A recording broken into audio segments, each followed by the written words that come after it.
Début juin 2026, le Bitcoin a chuté en dessous de 60 000 $. Les gens ont paniqué et ont tout vendu. Il semblait que le rêve de la crypto était mort.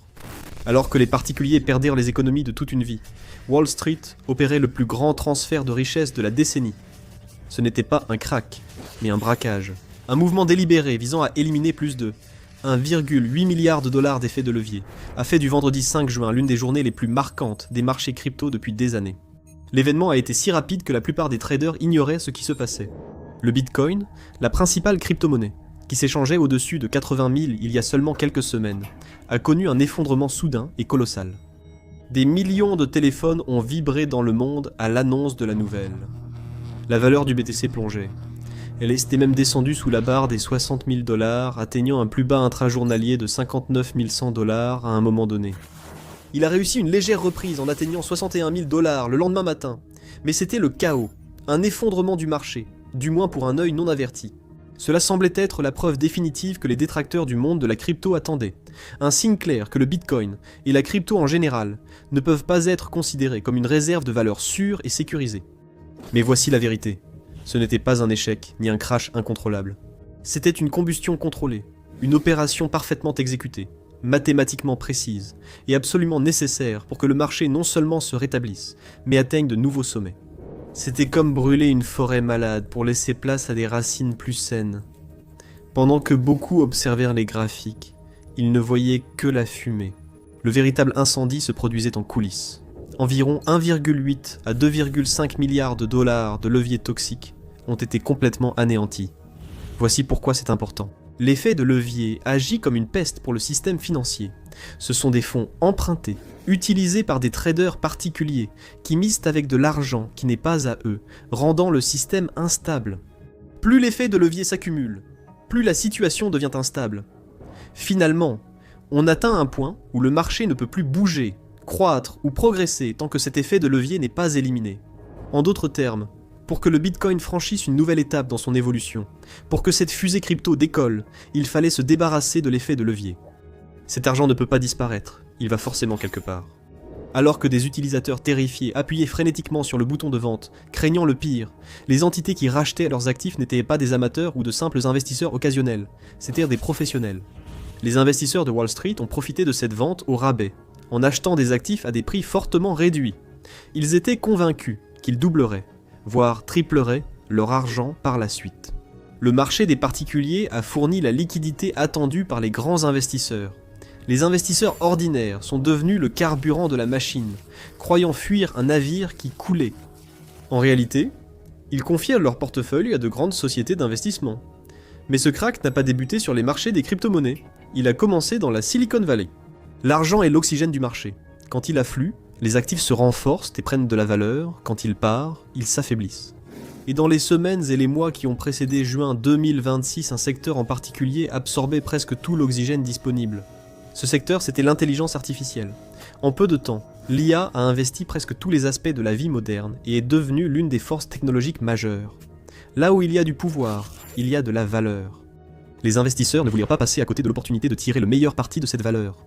Ils devaient investir tôt dans les meilleures entreprises d'IA et les nouveaux venus prometteurs pour maximiser leurs gains à long terme. L'année 2026 a vu de nombreuses grandes marques d'IA faire leur entrée sur les marchés, avec une série d'introductions en bourse très attendues, ou IPO, arrivant sur la scène. Ce sont les entreprises du futur, les maîtres de l'apprentissage automatique, les créateurs des modèles d'IA de nouvelle génération. Et sans surprise, elles ont attiré beaucoup d'attention. Les valorisations de certaines de ces entreprises étaient presque sans précédent. Une vague d'engouement irrésistible s'est formée et n'a fait que grandir à mesure que les introductions en bourse se succédaient sur le marché boursier. L'écosystème financier mondial a réagi immédiatement. Les fonds spéculatifs et sociétés de capital risque se sont alors lancés dans une course contre la montre. Certaines des plus grosses introductions en bourse technologique depuis des années allaient arriver sur le marché, et tout le monde voulait y participer. Mais il leur fallait vite des liquidités. On pourrait croire qu'ils vendraient leurs actions ou une partie de leur immobilier, mais ils ne l'ont pas fait. Au lieu de cela, beaucoup se sont tournés vers la source de liquidité la plus rapide qu'ils avaient à disposition, les crypto-monnaies. Ils ont progressivement retiré des liquidités des marchés crypto pour les investir dans les introductions en bourse d'IA. En arrière-plan, la profondeur des carnets d'ordre du Bitcoin a diminué tandis que la liquidité totale de la principale crypto-monnaie mondiale s'est progressivement évaporée. En surface, le marché semblait fonctionner normalement. Mais au fond, ses fondations étaient en train d'être sapées. Un système très liquide peut gérer une crise. Mais avec la liquidité épuisée, le marché des crypto-monnaies ressemblait à une forêt sèche, qui n'attendait plus qu'une étincelle pour s'embraser. Les algorithmes savaient tout frapper. Les marchés financiers suivent un rythme incompris de beaucoup. Beaucoup pensent qu'un marché sain doit toujours monter. La volatilité est vue comme une faiblesse, mais les grands investisseurs la perçoivent autrement. Ils saisissent le rythme, les cycles et les fluctuations des marchés. Ils savent que la volatilité est essentielle. Pour qu'une classe d'actifs atteigne sa maturité et son potentiel, elle doit traverser des effondrements structurels. C'est seulement en chutant que les marchés apprennent à s'élever encore plus haut. Les preuves sont dans les données, pas dans les graphiques de prix ni les indicateurs superficiels sur lesquels la plupart des investisseurs particuliers se focalisent à l'excès. Elles figurent dans les indicateurs macro plus poussés utilisés par les salles de marché les plus sophistiquées pour planifier et synchroniser leurs transactions. Voici une question. Si deux personnes investissent la même somme, pourquoi l'une réussit-elle souvent mieux? Ce n'est pas une question de chance. Tout commence par deux mythes, auxquels des millions d'investisseurs croient encore. Démystifions-les avec le sponsor d'aujourd'hui, Mintos. Mythe numéro 1. Les actions sont le seul moyen de faire croître régulièrement votre épargne. Eh bien, les actions sont volatiles. Le S&P 500 américain connaît de fortes baisses chaque année. Et en 2025, il a chuté de près de 19% avant de se redresser. Cela peut être stressant et amener de nombreux investisseurs à faire des erreurs coûteuses, sous le coup de l'émotion. Mythe numéro 2. Les actifs à revenus fixes sont compliqués et ne sont pas destinés aux investisseurs ordinaires. En réalité, investir dans le revenu fixe est plus simple que vous ne le pensez. Le marché européen de l'investissement alternatif pour les particuliers a presque doublé en seulement 5 ans. C'est là que Mintos entre en jeu. Mintos est une plateforme facile à utiliser qui vous permet d'investir dans des prêts, des obligations et de l'immobilier en seulement quelques clics. L'objectif est simple. Gagnez un revenu régulier sans dépendre des hauts et des bas du marché boursier et répartissez les risques. Les prêts sur Mintos ont offert un rendement net annuel moyen de 8,8% depuis 2015, ce qui est supérieur à un compte d'épargne. Mintos a été fondé en 2014 et compte plus de 700 000 investisseurs à travers l'Europe, gérant plus de 800 millions d'euros d'actifs pour les investisseurs. Investissez dès 50 € avec une gestion automatisée ou gardez le contrôle total. Pour recevoir un bonus de bienvenue exclusif, scannez le code QR ou cliquez sur le lien dans la description. Voilà, c'est fait. 2 mythes sur l'investissement ont été démystifiés. Investissez dès aujourd'hui avec Mintos. L'un des plus puissants s'appelle le Market Value to Realize Value Z-Score, ou MVRV Z-Score. Cela semble compliqué, et à bien des égards, ça l'est. Considérez le MVRV Z-Score comme un système d'alarme pour le marché. Quand il clignote en rouge, cela signifie que le Bitcoin pourrait se négocier au-dessus de sa juste valeur. Lorsqu'il passe à l'extrême opposé, le Bitcoin pourrait être massivement sous-évalué. Regardez comment le Z-Score a fluctué au fil du temps, et une tendance étonnante se dégage. Lors de tous les grands cracks du Bitcoin dans le passé, en 2015, 2018 et 2022, le Z-Score a toujours fait exactement la même chose. Il est tombé en dessous de 0, plongeant en territoire négatif. À chaque fois que cela arrivait, les médias commençaient à multiplier les gros titres et à publier des rapports expliquant que le Bitcoin était trop volatile et dangereux pour que les gens y investissent. Certains affirmaient que le marché des crypto-monnaies était fini. Pendant ce temps, les petits investisseurs ignoraient le bruit et se focalisaient sur le Z-Score. C'était un signal rouge clignotant qui criait un seul ordre crucial, acheter. Chaque fois que ce score passait sous 0, le Bitcoin progressait d'au moins 300% au cycle suivant. Ce schéma s'est répété à plusieurs reprises. En mars 2020, la pandémie mondiale a paralysé l'économie mondiale. Le prix du Bitcoin a été réduit de moitié en seulement quelques jours. La panique était palpable.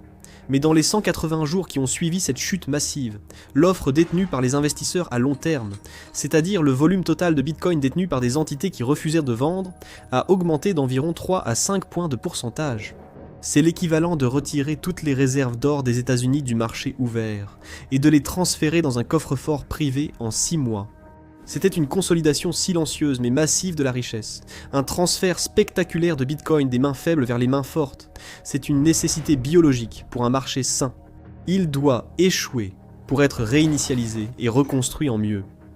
Nous avons déjà vu cela se produire dans le passé, avec une grande précision. En 2021, le Bitcoin se portait bien. Il a atteint un sommet historique de 60 000 $ au printemps, avant qu'une avalanche de mauvaises nouvelles ne fasse chuter sa valeur à nouveau. Les projets d'interdiction du minage, mesures réglementaires et liquidations forcées ont eu un impact. En quelques semaines, le prix du Bitcoin a chuté de moitié, atteignant 30 000 $. Le scénario s'est répété. Le Bitcoin, c'était fini. Le marché haussier était mort. Tous ceux qui détenaient encore des crypto-monnaies feraient mieux de vendre tant qu'ils le pouvaient, sous peine de subir des pertes encore plus importantes.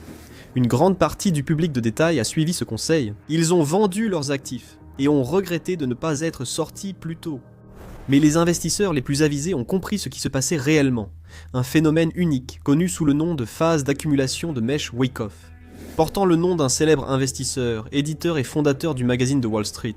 Elle désigne une stratégie que beaucoup attribuent aux grands acteurs du marché depuis des décennies. Avant les grands mouvements vers des prix plus élevés, les plus gros acteurs n'achètent généralement pas tout d'un coup. Au lieu de cela, ils accumulent.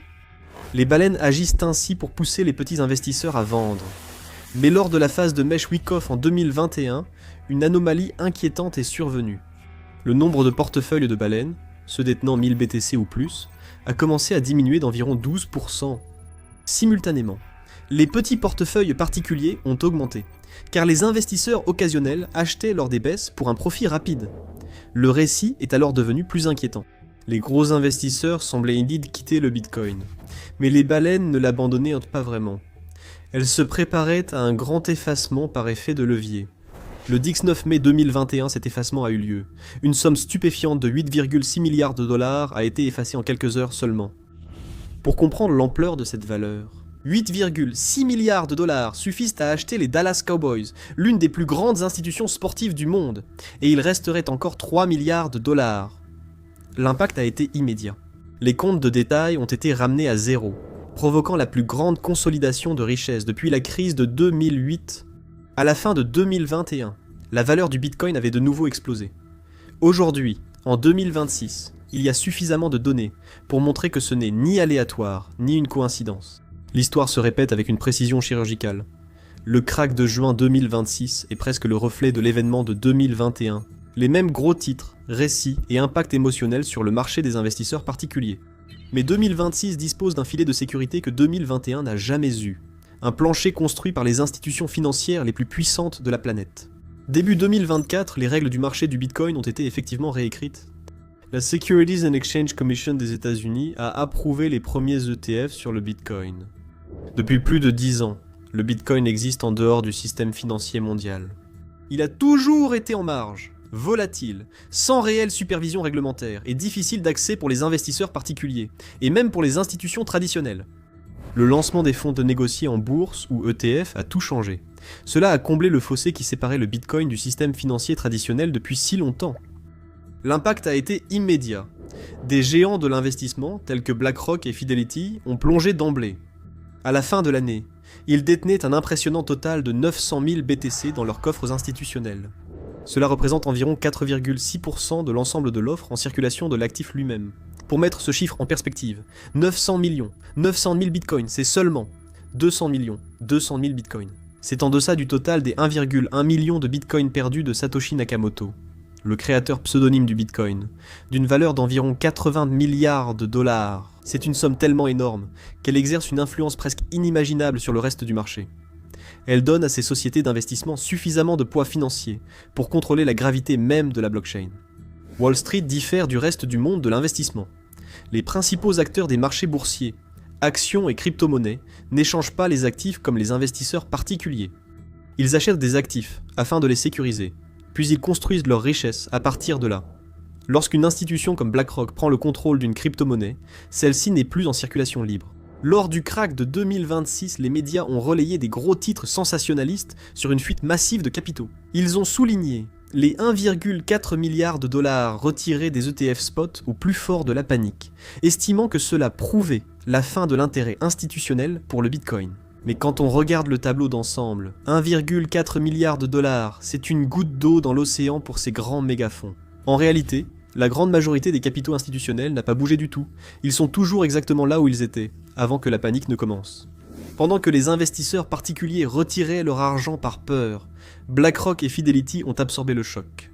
Ils n'ont pas paniqué ni fui car ils comprenaient la réalité structurelle du marché. Ils savaient qu'en tenant bon, ils pouvaient sécuriser l'offre d'actifs et construire une base encore plus solide pour l'avenir.